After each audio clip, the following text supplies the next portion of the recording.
Picture this. You've just spent the whole day hauling heavy boxes into your new Colorado Springs home. You're completely exhausted, you're craving a hot shower, you turn the knob and nothing. Bone dry. Worse yet, you have absolutely no idea which of the region's 9 different water districts you're even supposed to call.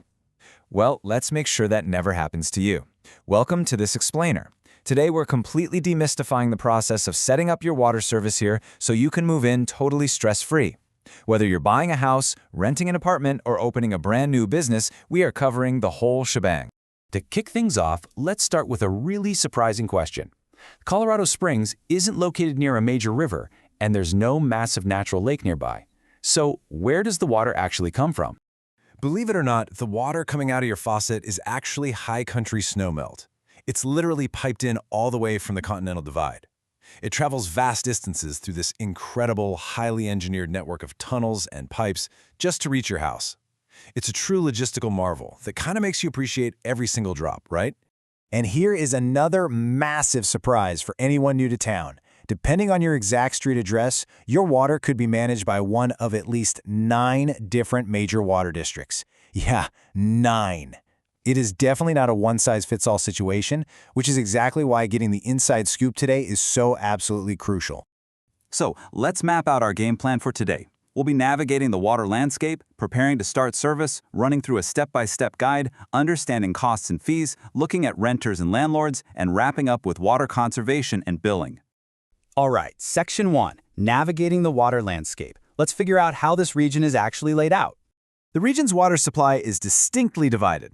Colorado Springs Utilities, which operates as this big, centralized municipal enterprise, handles the main city limits. But that's not the whole story.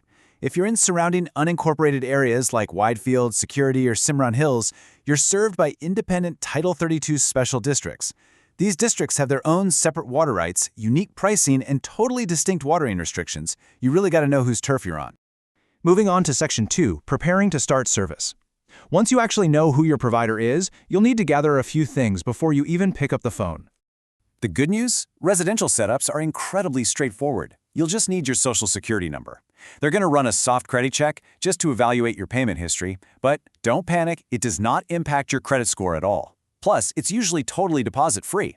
Now, commercial setups, that's a different beast entirely. They carry much stricter financial security requirements. You'll need an employer identification number, and you'll often have to post a surety bond that costs between 2% and 7.5% of the total bond value annually. If you're running a business, dealing with specific rate sheets and bond requirements with Colorado Springs Utilities takes a bit of extra administrative prep. Depending on your corporate credit profile, you might be navigating access charges, demand charges, and time-of-day options. So you'll definitely want to coordinate with your commercial broker or utility rep nice and early. Let's jump to Section 3, the step-by-step guide. This is the super actionable part, the exact strategy you need to follow to get that water flowing. Just follow these 3 precise steps and you are golden. First, don't just guess who your provider is. Cross-reference your exact property coordinates on the El Paso County Assessor's District tax maps. Second, call your specific provider, like CSU at 719-448-4800, at least 1 full week before you move. And third, this is a pro tip. Always schedule your connection for the day before you move in. And hey, if you're leaving a local property, schedule the disconnect for the day after you move out. This gives you a nice little operational buffer so you aren't stuck without working plumbing. Keep in mind, standard utility application processing takes 3 full business days. If you attempt to register with the wrong entity, or if you just wait until moving day, you are absolutely going to face delayed processing, and you might even have your dormant physical lines completely shut off.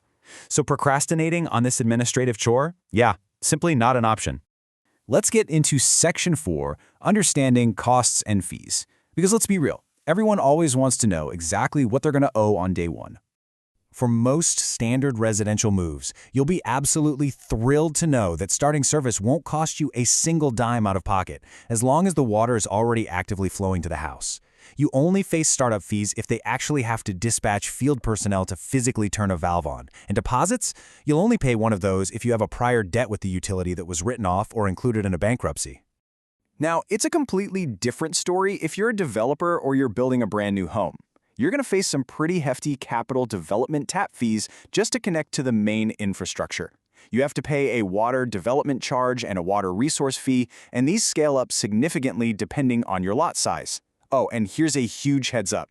If you build outside the city limits, you are subject to a massive 50% pricing surcharge on these fees. All right, Section 5, Renters, Landlords, and Leases. Things shift quite a bit here, so let's look at the special rules for renting or managing a property. The biggest takeaway if you're renting a single-family home, you have to take the initiative to set up the account yourself. Property managers are strictly blocked from starting residential service on behalf of an owner because of Social Security number privacy rules. On the flip side, if you're moving into an older apartment complex, you might run into a master meter situation. That's where utilities are either just lumped into your rent automatically, or they're billed back to you using a split ratio system. But that master metering dynamic? It is about to change forever. Colorado House Bill 26-1284 is going to completely revolutionize tenant billing. By January 1, 2027, every single piece of new residential construction is mandated to have individual water submeters for every unit. This means landlords will be legally required to calculate tenant water bills based strictly on those individual readings. It's going to ensure total transparency for renters. Last but not least, Section 6, Water Conservation and Billing.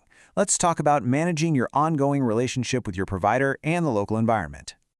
Remember how we said this region relies heavily on snowmelt and local aquifers? Because of that, following the municipal water-wise rules isn't just some friendly suggestion. It is a mandatory community responsibility. These standardized rules dictate exactly when you can water your lawn and at what flow rates. It's all about preserving our reservoir levels so we have water for future generations. And if you ever find yourself needing a little help managing those monthly statements, Colorado Springs Utilities actually offers some fantastic resources. There's budget billing, which takes your annual usage and smooths it out into predictable, even monthly payments. There's LEAP, which provides specialized assistance for income-qualifying households. They offer great efficiency rebates if you upgrade to water-saving appliances, and they even have this incredible online My Rate tool to help you actively monitor and shrink your ongoing costs. So, knowing all this, are you ready to confidently tap into your new Colorado Springs home? What steps are you going to take today to make sure your move is a total success? While this explainer covers the absolute essentials and everything we discussed is accurate to the best of our knowledge, please remember to contact your specific local water district directly for the most current details and personalized assistance. Thanks for hanging out with me for this explainer, and hey, happy moving!